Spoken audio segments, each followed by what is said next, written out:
Hi, my name is Franco, and this is Franco Eats. Today we're going to be making a beautiful pan-seared steak with roasted potatoes tossed in brown butter. Now let's get cooking.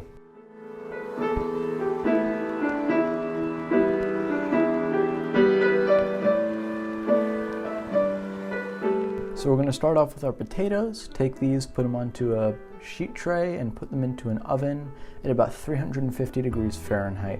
We're not going to coat them in oil or anything, it's just not really necessary. We're just going to dry roast these for now.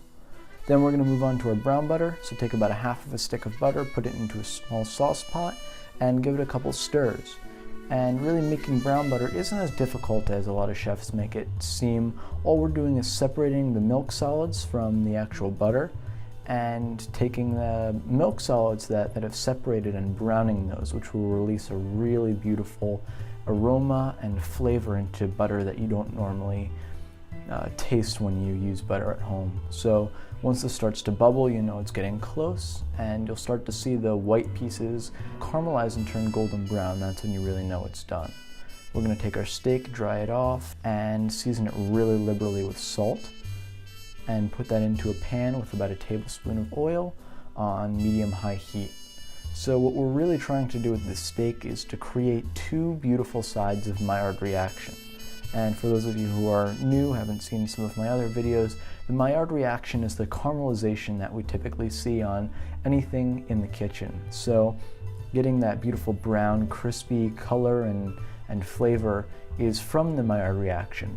And by creating two sides of beautifully caramelized steak, we're allowing the heat, the super high heat that was on the outside of the steak, to go through it while it's resting outside the pan, which is why we're taking it out in the middle. And then we're going to spoon a little bit of brown butter over the top. This just adds some more flavor.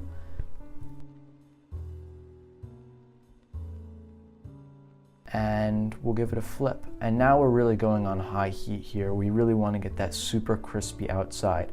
And by letting it rest with super high heat on the outside, before and after, we're allowing the heat to penetrate through the steak fully and reduce that gray band. So we're going to take it out now and let it rest for about 5 minutes on a cutting board. Take our potatoes out of the oven, they should be done by now, and spoon a couple of spoons of our perfect brown butter over the top. And then we'll slice the steak against the grain. It just makes it a little bit easier to chew and to cut. And as you can see, there's very little gray band in between the perfect pink color on the inside and the delicious crispy outside. We'll save the bone for later. It's perfect for stocks and things. And we'll put a couple pieces of steak, a couple of our potatoes, and a nice spoon of brown butter on. And that's it, ladies and gentlemen.